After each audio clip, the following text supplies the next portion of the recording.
Dice el texto: en el principio era el Verbo, y el Verbo era con Dios, y el Verbo era Dios. Este era en el principio con Dios.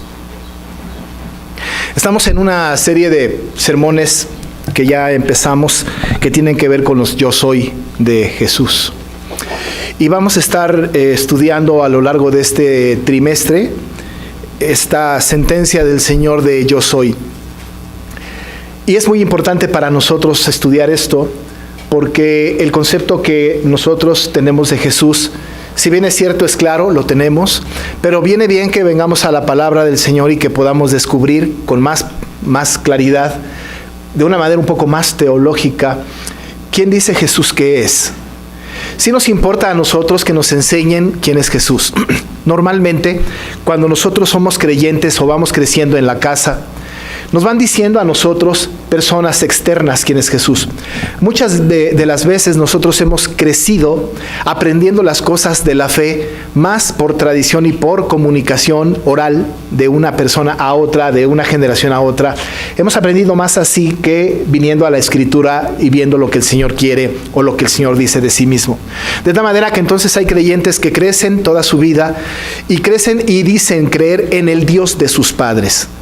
La pregunta es quién es el Dios de sus padres, y si les preguntáramos a los padres quién es su Dios, estos padres nos dirían: nosotros creímos en el Dios de nuestros padres. Y vamos entonces con los abuelos y les preguntamos y ellos nos van a decir, conocemos al Dios de nuestros padres. Y entonces nos vamos para atrás y para atrás y para atrás, y no encontramos de repente alguna referencia en donde una generación nos dijera: yo conozco de Dios, conozco de Jesús porque he leído su palabra, porque sé lo que Él dice de sí mismo, y yo creo en el Dios de la Escritura. Ahora, implícitamente, sí, así es, todos lo conocemos, pero hemos sido educados a lo largo de las generaciones conociendo a Jesús a partir de lo que la misma cultura o la misma familia nos ha contado de Jesús. Incluso la misma iglesia nos ha contado acerca de Jesús. Pero para nosotros es sumamente importante poder descubrir quién es Jesús. ¿Y quién mejor para hablarnos de Jesús que Jesús mismo? ¿Quién mejor para decirnos sus características, cómo es, a qué se dedica, cuáles son sus habilidades que mismo Jesucristo? ¿Quién dice Él que es? Por eso, para nosotros es muy importante que podamos estudiar estos 3 meses acerca de Él y que Él nos diga: yo soy esto. Y 7 veces el Señor a lo largo de todo el Evangelio de Juan va a decir esto: yo soy. Por ahí va a decir: yo soy la puerta, yo soy el pastor de las ovejas, yo soy la vid verdadera, yo soy el camino, la verdad y la vida, yo soy la resurrección, yo soy la luz del mundo, yo soy el pan de vida. Vamos entonces a encontrar en las metáforas que el Señor utiliza algunas cosas importantes y profundas respecto de lo que el Señor dice que es. Y entonces quizá rompamos algunos paradigmas o reacomodemos la información en nuestra mente y en nuestro corazón respecto de quién es Él. Ahora, no nos culpemos demasiado. Los apóstoles tenían este problema, incluso los discípulos de Cristo que habían caminado con Él, que habían estado con Él, que habían sido enseñados por Él, aún y habiendo pasado tiempo con Él personalmente, tuvieron la gran pregunta: ¿quién es este? Y se preguntaban con frecuencia. Recordamos el episodio que narra Marcos en el capítulo 4, allá en los últimos versículos, específicamente en el 41. El mar estaba azotado y entonces el Señor se levantó, hizo callar al mar, calla, enmudece. Pero la pregunta de los apóstoles era interesante. Ellos se decían unos a otros: ¿quién es este que aún el viento y el mar obedecen? Y se preguntaban: ¿quién es? Uno diría: pero Pedro, Juan, tú conoces a Jesús, has caminado con Él, viviste con Él, fuiste enseñado por Él, y todavía te preguntas: ¿quién es este? Ellos se lo preguntaban, pero claro, por supuesto, ellos tenían un conocimiento bastante limitado de Jesús y nunca iban a llegar a un conocimiento profundo de Jesús, porque el Señor Jesús, siendo Dios, es trascendente y reconocible. No se puede llegar a conocer a Jesús como nosotros quisiéramos, pero lo que sí podemos hacer es conocer a Jesús como Él mismo quiere que le conozcamos. De tal manera que entonces la palabra del Señor, en la inspiración del Espíritu Santo, esta revelación especial de parte del Señor para nosotros, Él puso ahí lo que nosotros queríamos, o lo que Él quería, que nosotros supiéramos de Él. Aún y con esto, hermanos, aún leyendo la Escritura, aún leyendo este Evangelio, tendríamos todavía algunas lagunas respecto de conocer a Cristo. Nos hemos pues hecho un Cristo a la carta. Hemos creído en un Jesús adecuado para nosotros. Un Jesús que salva, un Jesús que perdona, un Jesús que ayuda. Pero perdemos de vista otros aspectos de Jesús. De tal manera entonces que ahora lo que se trata es encontrar y saber y distinguir con toda claridad quién es Jesús. ¿Quién dice Él que es? Así que estamos en un buen camino. Para esto, el Evangelio de Juan provee de gran información. Hemos dicho pues que los 7 yo soy están explícitos en este Evangelio. Y no solo esto, varias veces se dice yo soy, también lo dice, pero no lo dice en los famosos 7 yo soy. Pero lo va a decir de vez en cuando. Pero en la teología bíblica, la teología que hermana con la teología sistemática, nos ayuda a comprender un poco más acerca del concepto de Cristo en toda la Escritura. En toda la Escritura. Entonces el evangelista Juan, que es diferente a los evangelistas sinópticos, va a escribir un maravilloso evangelio cuyo propósito nosotros prediqué la semana pasada. Un maravilloso propósito que era que nosotros creyéramos que Jesucristo es el Hijo de Dios y que creyendo en Él tuviéramos vida en su nombre. Y nosotros tenemos vida en el nombre de Cristo. Y el propósito está cumplido. El asunto es que nosotros somos adoptados por Cristo, somos salvos por Cristo, pero conocemos poco a Cristo. Así que lo que tenemos que hacer es venir al principio de este maravilloso evangelio y descubrir que el evangelista no solamente nos va a dar una historia, una narración histórica de Cristo, no acomodada cronológicamente, pero sí histórica, pero además nos va a hacer referencias importantes a momentos incluso antes de la fundación del mundo. Este evangelio empieza en el capítulo 1 y los primeros 18 versículos que ya hemos nosotros leído son lo que le vamos a llamar un prefacio.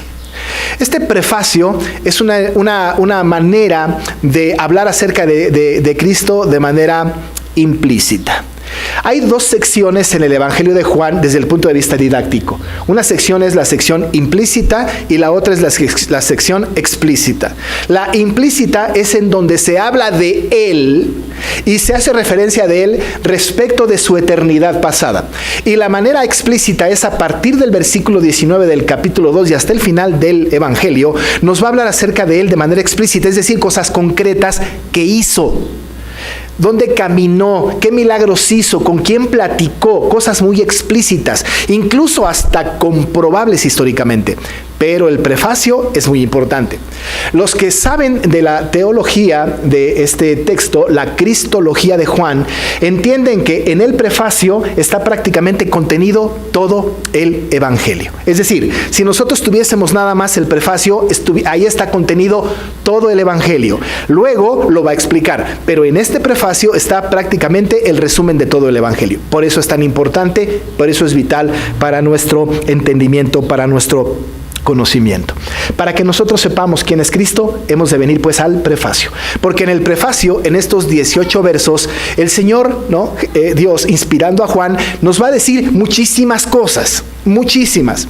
Pudiésemos predicar de estos 18 versículos por un año o dos, solamente de estos 18 versículos. Sin embargo, ahora para el propósito de las meditaciones de este tiempo, solamente contemplaremos 3 puntos de este prefacio para poder introducirnos al asunto de Jesucristo diciendo yo soy. Y como dice el título del sermón, yo me causo a mí mismo. 3 cosas. 1, estaremos evaluando su preexistencia, es decir, la preexistencia de Cristo. 2, vamos a estar evaluando a Jesús, estudiando a Jesús en este prefacio como un ser creador, como un ser creador. Y la tercera cosa es que vamos a ver a Cristo y su representación de Dios ante el mundo. Tres cosas. Normalmente no tengo puntos en un sermón, pero ahora vienen bien. Su preexistencia, su ser creador y su representación de Dios en el mundo. Lo vemos en estos textos. ¿Por qué estos tres puntos nada más? Porque estos tres puntos son adecuados para que podamos centrar nuestra atención en el Señor que no es causado por nadie. Dijimos pues entonces que el primer punto es su preexistencia. Así es que la preexistencia de Cristo. Cuando hablamos de preexistencia, incluso en la misma palabra preexistencia tenemos un problema. Porque estamos hablando que alguien existió antes. Pero si hablamos de alguien que existió antes, el prefijo está diciéndonos que existió antes de algo. De tal manera que entonces nos mete en un problema filosófico un poco raro, porque ningún concepto humano, ninguna palabra humana, ninguna filosofía nuestra nos puede acercar ni tantito al concepto del Cristo eterno. Quizá pudiésemos hablar de este Cristo eterno, pero la palabra que bien nos acomoda teológicamente es hablar acerca de Él como su preexistencia, es decir, el preexistente, el que ha existido desde antes. Un ser que no fue creado, sino que fue existido o estuvo antes de todas las cosas. Cuando hablamos de la preexistencia de Cristo, estamos hablando de que Jesucristo no inició su vida terrenal en un momento histórico. Cuando yo hablo, por ejemplo, del principio de algo o de alguien, ese principio de alguien tiene un momento histórico, ¿no? Yo puedo decir que yo conocí a mi esposa muy pequeña desde el principio, pero antes de conocer a mi esposa desde el principio, antes había ya algo había. Yo conocí a mis padres desde el principio. Y yo conocí a mis padres desde el principio, pero ellos no son el principio de todas las cosas. Ellos tienen un principio. De tal manera que cuando hablamos de el principio, nos tenemos que preguntar necesariamente para nuestro bienestar mental, ¿el principio de qué? ¿El principio de cuál cosa? Así que entonces en la Biblia dice, en el principio era el verbo. ¿El principio de qué? Quizá nosotros mentalmente podamos viajar un poco en el tiempo y decimos cuando Cristo nació. El día que fue engendrado pues en María, diríamos nosotros, históricamente hablando, humanamente hablando, ahí empezó Cristo. Ese es el principio de Cristo. ¿Sabe por qué lo hacemos? Por analogía. Ese es el principio de nosotros también. Porque nosotros empezamos ahí. Antes no existíamos, salvo en la mente de Dios, pero ahí empezamos. Ese fue nuestro principio. Quizá pudiésemos decir Cristo empezó en el vientre de María, pero sería bastante poco teológico y poco apegado a la palabra. Jesucristo no empezó en el vientre de María. Pero entonces vayámonos un poco más atrás. Quizá no empezó en el vientre de María, pero quizá cuando Miqueas dijo, pero tú Belén Éfrata, para ser la más pequeña entre las naciones, de ti vendrá el que será el Salvador. A lo mejor empezó ahí en la profecía de Miqueas, o quizá empezó en la profecía de Isaías cuando él profetizó que un niño iba a nacer y que se iba a llamar Emanuel. Es posible que haya empezado, pero a lo mejor empezó ahí desde el punto de vista de la esperanza de los profetas para que viniera un Redentor, y luego cuando vino Jesús a él lo escogieron. Pero no, Cristo no empezó pues en las profecías. Pero si nos vamos más atrás, pudiésemos llegar hasta Génesis 3:15 en el famoso protoevangelio, y pudiésemos pensar que Cristo empezó en la promesa de la venida de la simiente de la mujer. Y entonces diríamos, este es el principio. Pero todavía estamos lejos de esto. El principio del cual pues está hablando el evangelista Juan no es pues un principio histórico. No es un principio que tenga que ver con la creación del mundo. Jesucristo empezó antes. Y no empezó, sino que existió antes. Es el eterno. No tiene un principio. Él dijo, yo soy el alfa y el omega, el principio y el fin. Aún y con esto, pudiésemos nosotros decir, empezó en algún momento, pero no lo tiene. Ahora, ¿tenemos sustento bíblico para esto? Por supuesto que sí. El texto que estamos estudiando dice que en el principio era el verbo, y dice, y el verbo era Dios, y el verbo era con Dios. El principio era el verbo, y el verbo era con Dios. Note usted la preposición. Las preposiciones son muy importantes en el texto, porque este con implica en compañía de. Este con es en compañía de. Y entonces dice el texto que en el principio era el verbo y el verbo era con, en compañía de Dios. De tal forma que cuando Dios estaba haciendo el plan que le llamamos pacto de redención de toda la humanidad, Cristo estaba con Dios. Ahí estaba Cristo con él. Pero no solamente esto. Los fariseos y la gente que no quería a Jesús, hubo momentos en que lo espetaron de tal manera, le llamaron la atención tanto, lo querían hacer caer de tal forma, que entonces le empezaron a hablar acerca de Abraham, su padre. El Señor Jesús en cierta ocasión les dijo a ellos: Abraham se gozó de mi venida y me vio y se gozó. Eso dijo Jesús a aquellos. ¿Saben qué dijeron aquellos? Dijeron: óyeme, tú ni siquiera has cumplido 50 años y nos dices que ya conociste a Abraham. Era una pregunta, ¿no? Tú ni 50 años tienes y dices que ya Abraham y tú se conocieron. Eso está registrado en Juan 8. ¿Y ustedes ya se conocieron? ¿Sabe lo que dice Jesús? De cierto os digo, antes que Abraham fuese, yo soy. Antes que Abraham fuese. No nos conocimos. Yo ya existía desde muchísimo antes. El preexistente, el que estuvo en todos los lugares, el perito arquitecto de la creación. Jesucristo le está diciendo a ellos entonces, antes que Abraham fuese, y dice esta expresión: yo soy. En el discurso de despedida de Jesús, en esta oración sumo sacerdotal maravillosa del Señor por nosotros, miren lo que dice Jesús en el versículo 5 del capítulo 17 de Juan. Ahora pues, Padre, glorifícame tú al lado tuyo con aquella gloria que tuve contigo antes que el mundo fuese.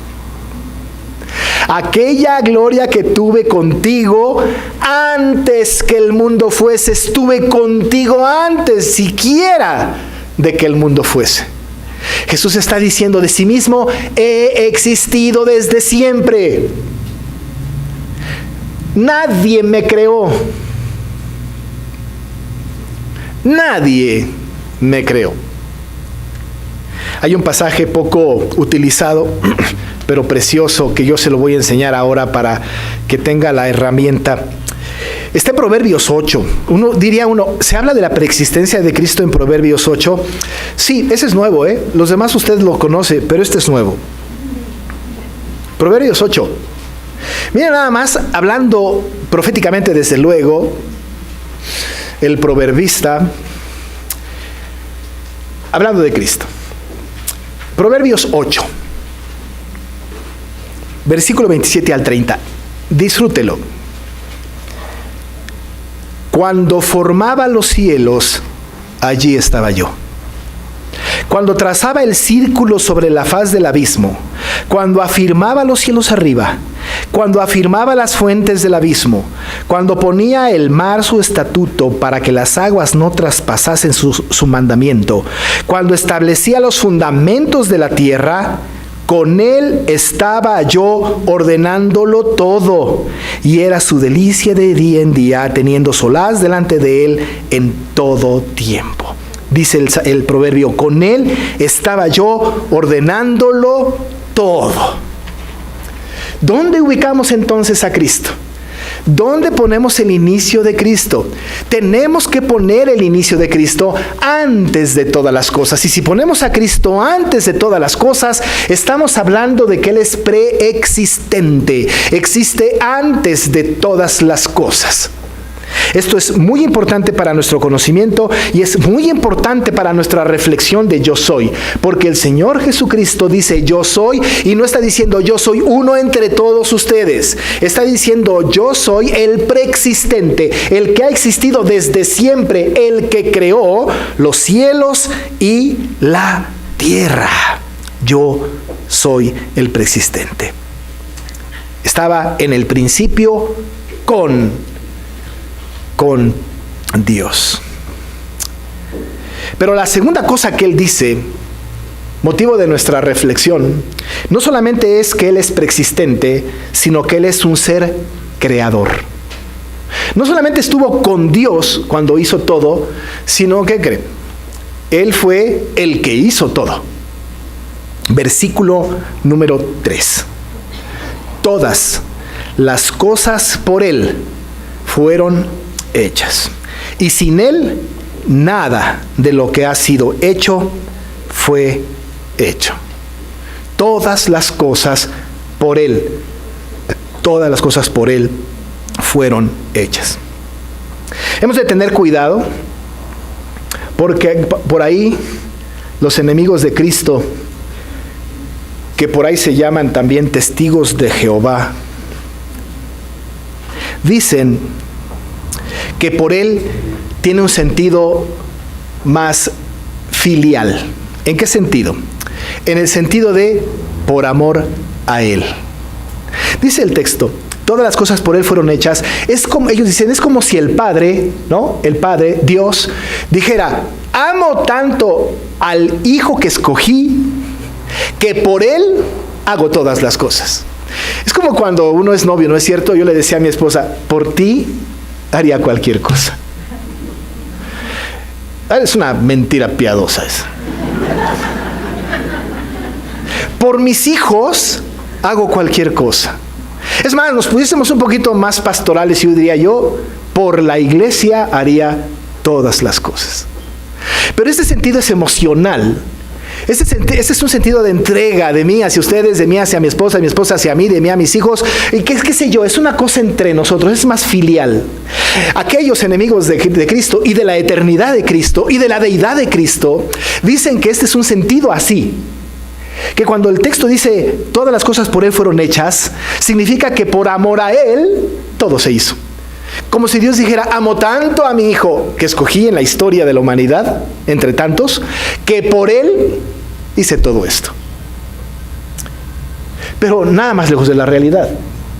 Cuando el texto dice por Él, lo está poniendo como el constructor, como el arquitecto principal, como el planeador, como el ejecutor de todas las cosas. Lo encontramos plagado en toda la Escritura. Desde Génesis 1:1 está diciendo el Señor, hagamos, y está incluyéndose Él y el Hijo y el Espíritu Santo también. Por cierto, esta noche predicaré sobre la Trinidad. Tiene que venir. Pero Él es el que hizo todas las cosas. Dice Pablo a los romanos, porque de Él y por Él y para Él son todas las cosas, a Él sea la gloria por los siglos. Amén. Él hizo absolutamente todas las cosas. ¿Sabe qué le dijo a los colosenses el apóstol Pablo respecto de Jesús? En el capítulo 1, versos 15 y 17. Él es la imagen del Dios invisible, el primogénito de toda creación. Porque en Él fueron creadas todas las cosas, las que hay en los cielos y las que hay en la tierra, visibles e invisibles, sean tronos, sean dominios, sean principados, sean potestades, todo fue creado por medio de Él y para Él, y Él es antes de todas las cosas, y todas las cosas en Él subsisten. Todo fue hecho por Él. De tal manera, entonces, no solamente es preexistente, sino es creador. Es un ser creador. Tenemos que tener una anotación anexa. Jesús no forma parte de todas las cosas. Eso es muy importante. Todas las cosas por Él fueron hechas, todas las cosas, pero Él no es parte de todas las cosas. Si Él fuera parte de todas las cosas, entonces Él sería un ser creado, porque todas las cosas fueron creadas.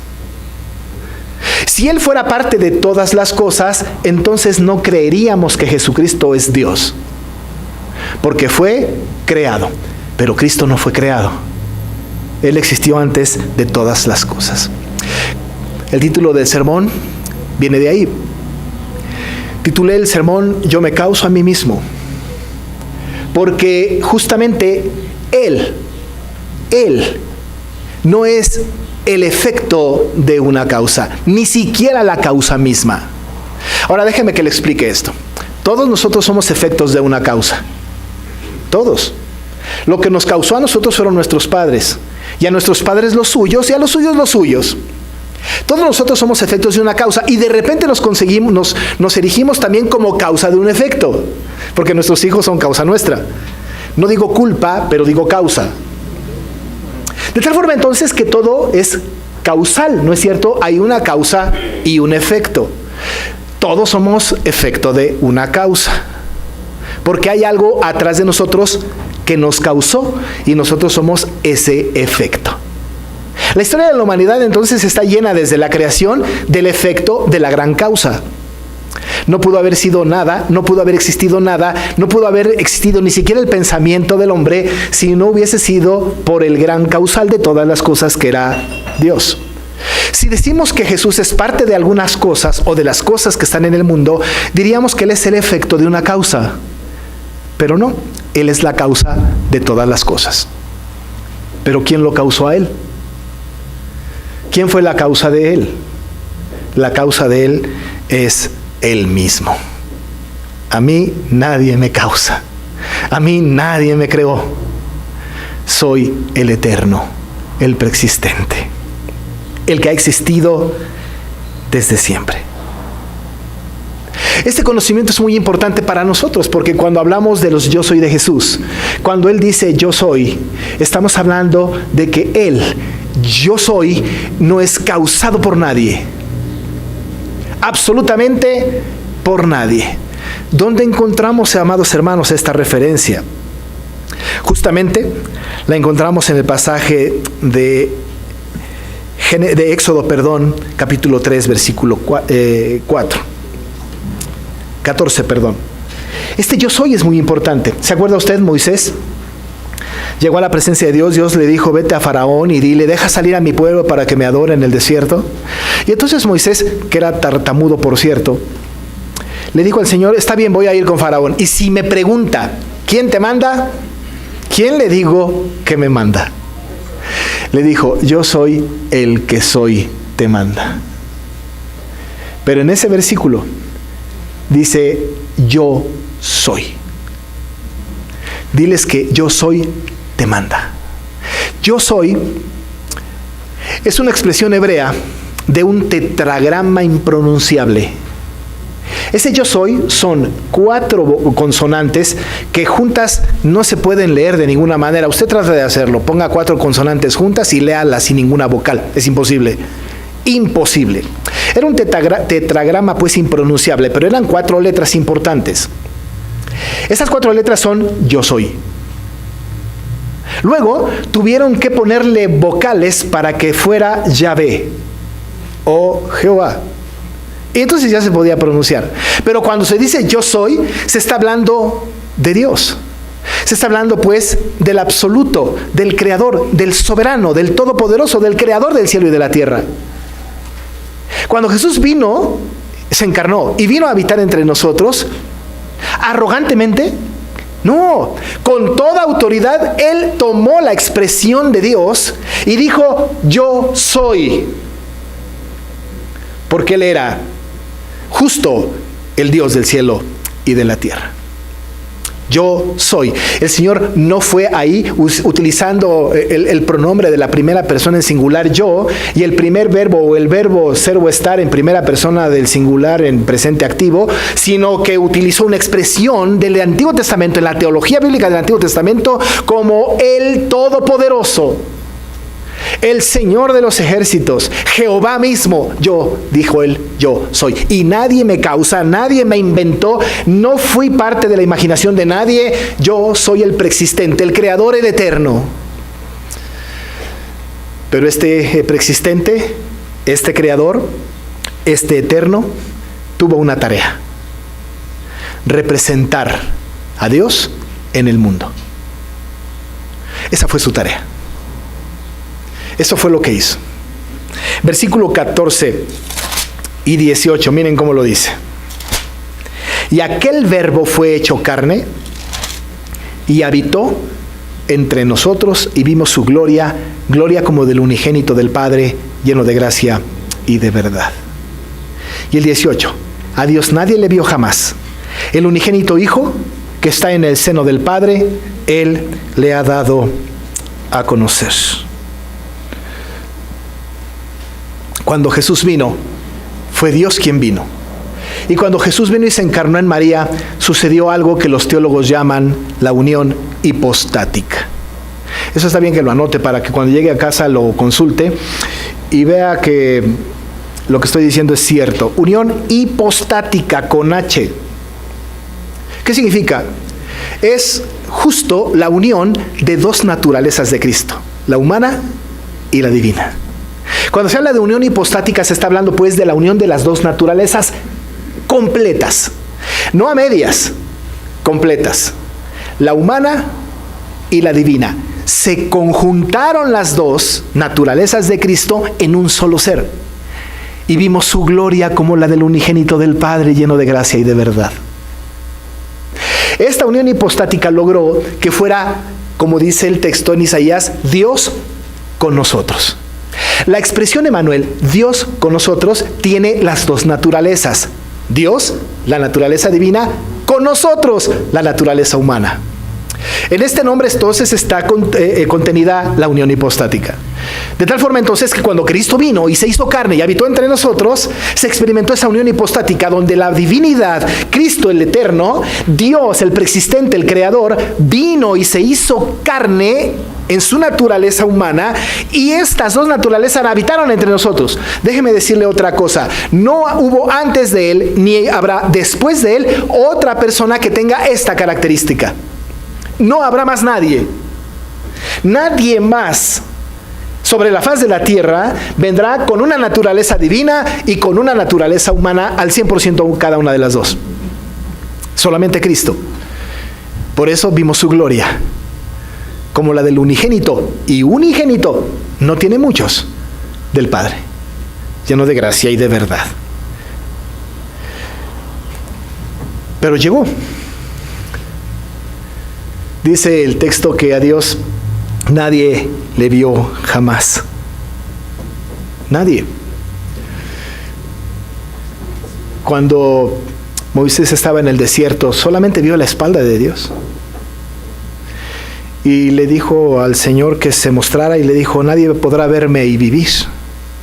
El que me vea, se va a morir.